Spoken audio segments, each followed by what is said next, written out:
Pakistan cricket at its best. 1 minute down, next minute up.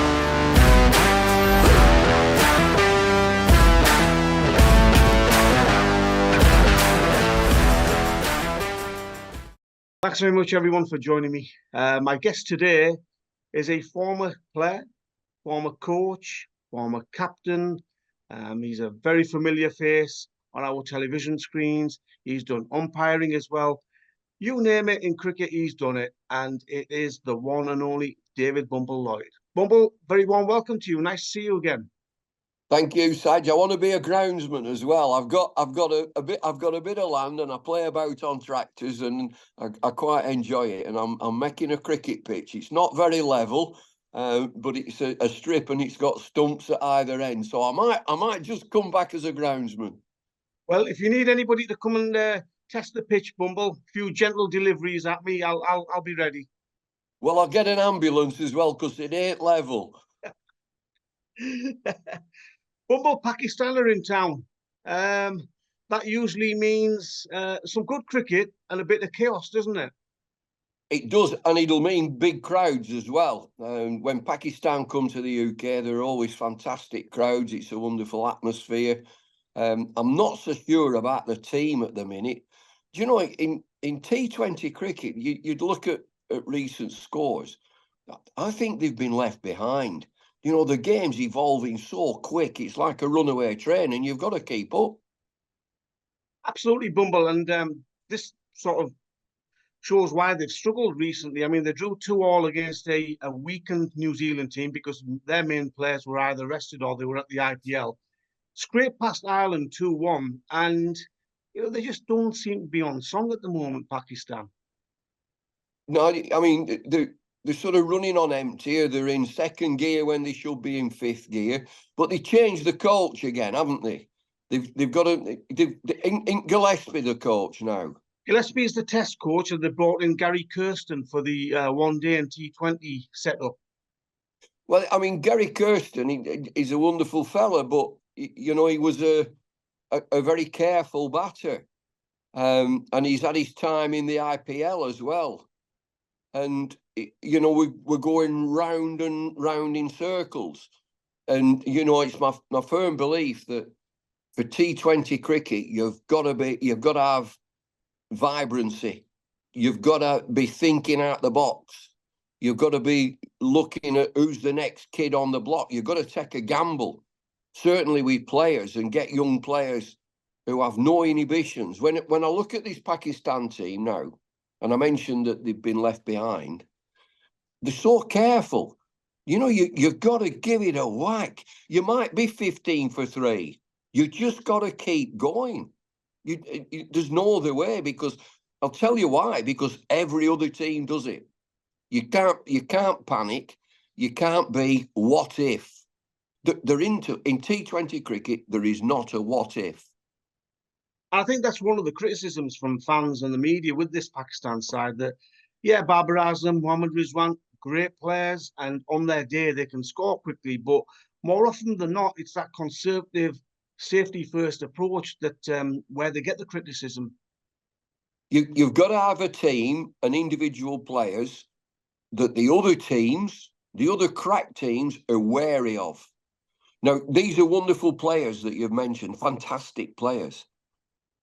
I don't think other teams would be having sleepless nights, but they would be if there's a young charger comes in, an absolute bolter that they don't know anything about, who's got a reputation that he can find the boundary with 4s and 6s. Those are the ones that are going to disturb you. And then, you know, your bowling attack has got to have a real variation to it. And so that, you know, you're also almost looking at what the opposition doesn't want. It doesn't want mystery. It doesn't want variation. What it does want is samey, all a little bit samey. All, you know, just change the bowling, really. Yeah, well, talking about the batting and something different, there's a young left-handed opener called Saim Ayub, who's been in the Pakistan T20 side. And he's got a bit of flair about him, Bumble, but he's just not cracked it yet at the international level. And The concern is that with Pakistan over the years, they bring these players in, give them a few games, and then they're out into the wilderness. That's a bit England of the past. That's how England used to do it. You've got to, if you back him right at the beginning and say this kid is going to do this, you've got to back him, because they will have times when it just doesn't happen. You look at somebody like Joss Butler, who's one of the best in the world. He doesn't score every match. He doesn't. But when he does, he's devastating and he'll win a game. That's what you're looking for, game changers and game winners. And there's always, in T20 cricket, down the years, there's always been a bit of mystery. And there's always been somebody with a reputation that he can change the game. And that's the type of player that you need. They're like stardust, they're like gold dust. Players like that in your team. You can always have your established players. They're always in there. You look at Joe Root. Joe Root's desperate to play T20 cricket. He can't get in. He can't get in because there are others who belt it further. That's the whole point. But Joe Root is one of the best that we've ever seen in the UK. He can't get in the T20 team. Pakistan bowlers have always been the strength. I mean, your mate Wasim Akram, of course, Waqar, and many others. Recently, though, the Pakistan pacers, you've got the likes of Shaheen Shah Afridi, you've got Haris Rauf, Naseem Shah. They've been a little bit off the boil. They've had injury concerns, all three of the guys that I've mentioned. So I think the pressure will be on them as well against a formidable batting lineup like England's. Well, it will, but it's also, when you look at them, that is quality. That is real quality in the attack. And so the medical team and the management staff will be looking to get them A1 fit. So they haven't been fit. And that happens. Fast bowlers get injured and they're a bit off the pace and they've got a niggle here and there. You get them three fit and it's a tasty attack. And they might, the lads might have been playing at 90%, not just 100%. And that happens as well. So if Pakistan get the pacers very, very fit, they will be a force as long as they can. I wouldn't be surprised in that dressing room if there's a bit of us and them, like the batters versus the bowlers. And the bowlers saying, well, we've done our job. What about you? Because it's a team effort from 1 to 11, but it's an individual game. It's just when you're out there batting, it's just you and him, you and the bowler. It's not a team effort then, it's just you against a bowler. Well, one pacer we've not mentioned so far, Bumble, is Mohammad Amir. We know what happened with him, and then he came back, and then he took retirement from international cricket, and he's come back into the international fold and said that he'll play T20I cricket for Pakistan. Don't know how long he's going to play for, but he said until at least the T20 World Cup later this year. What do you make of his decision, firstly, to retire and then, come back and want to play for Pakistan again? How old is he now, Saj? Oh, he's early 30s. Right, well, that's okay. If he was, say, 35, 36, I'd just say no. But he's a good story. I think he's a fantastic story, the way that he took a wrong turn and then came back with people's support, with a lot of support. He seems a decent lad to me. Now he can bowl. The number one thing, he can bowl. And what is his left arm? They're like flipping gold dust. Left armers in T20 cricket. Reece Topley, they're trying to get him fit, England. Tim Mills, they've always played about with him. Ryan Sidebottom. They love a left armour. It's a different angle. And of course, we come back to Akram. You've got Akram in your side. You've got 12 players. Because one of the quality of the bowler, an absolute genius, but the angle is so different. That T20 left arm over is an absolute must, in my opinion. Now, Pakistan cricket wouldn't be Pakistan cricket without all the controversy and the chaos, Bumble. We know that. We've seen that. But even by their standards, recent events regarding the T20I captaincy have been incredible.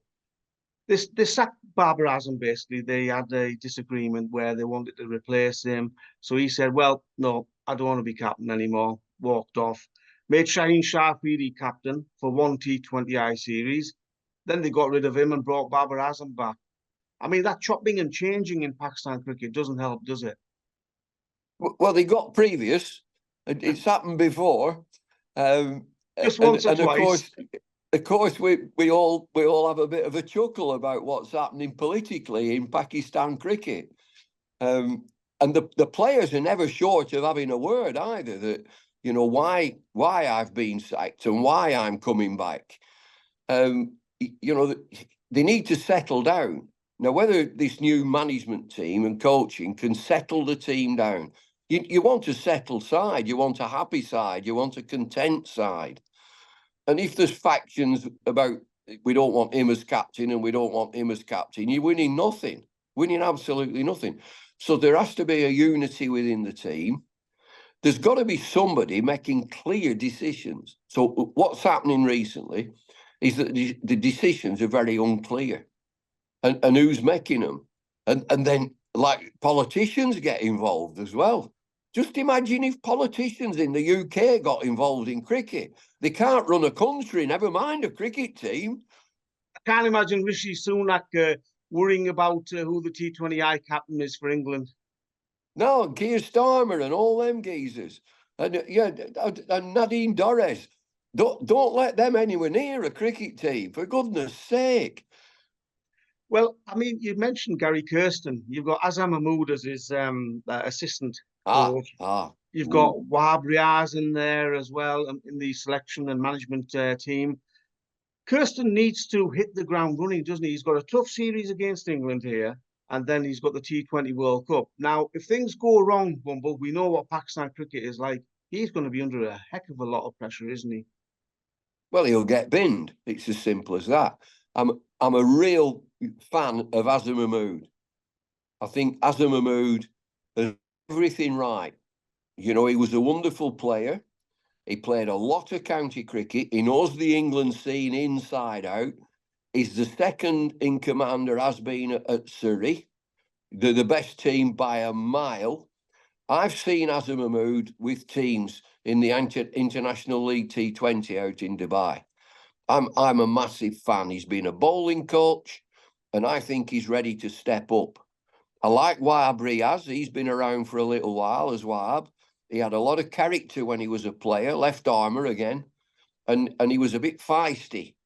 And so I'd like him around the team. So, you know, they can give guidance to Kirsten, but Kirsten's the number one, and that's where it finishes. If he don't go right, he's out.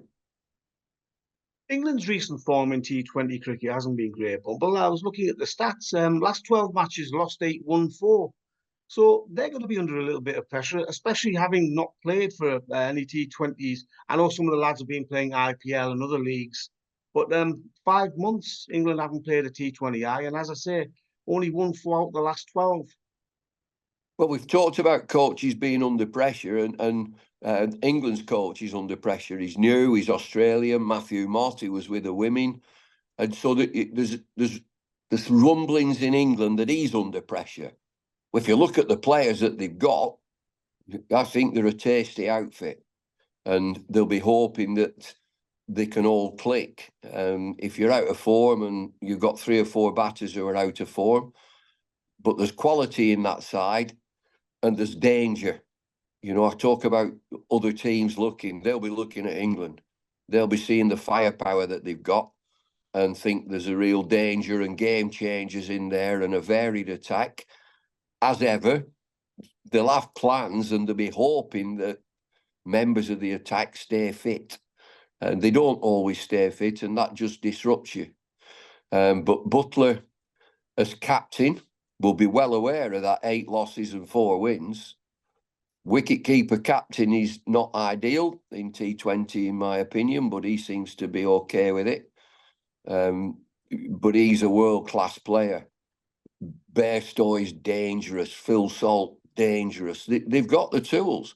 They've got Harry Brook. They've got all sorts of players in there who can change the game. That's what I'm looking at. I'm not bothered about being 15 for 3. Who can get hold of this game and flip it on its head and turn a losing situation into a winning situation, because that's what happens a lot in T20 cricket. And England will be at full strength as well, Bumble, because all of the players are back from the IPL. Obviously, caused a little bit of upset in India. The fact that some of the English players have decided, well, been told to come back and play in this series against Pakistan rather than stay out in the IPL. Some former Indian players seem to be a little bit concerned about that, Bumble. I haven't seen that. Who are they? Who's a bit upset? Sunil Gavaskar, Irfan Pathan have commented on the fact that these guys should, if they are playing in the IPL, they should be playing the whole tournament. Well, the IPL is extending all the time. It's a wonderful tournament, but these players have a choice. You've got a choice as to where you want to go, and it's an international. You would think that an international would take preference, precedence over a tournament, a domestic tournament. But it's the players themselves that would have the choice as to whether I'll come back or I won't. They will have been leaned on, I should think. And it's a very difficult question to answer, because it's like spinning plates. You've got to keep the plates spinning. You know, whether IPL is overlapping the English season, international cricket is on our doorstep in England. And of course, you want your best players. And the other thing is that the broadcasters who are paying big bucks, they're paying big bucks. The broadcasters might also be leaning on the governing body to say, hey, we've paid all this money. We want to see the best players. And looking further afield, Bumble, later this year, we've got the T20 World Cup in the Caribbean and America. Who do you see as the standout teams and the favourites for that tournament? Well, your big players would be Australia. I think South Africa, at long last, have got a team. England will be a force. The one thing that all these teams have got to be aware of is the slowness of the pitches. These pitches are slow out in the West Indies, and there's no pace. You can't use pace.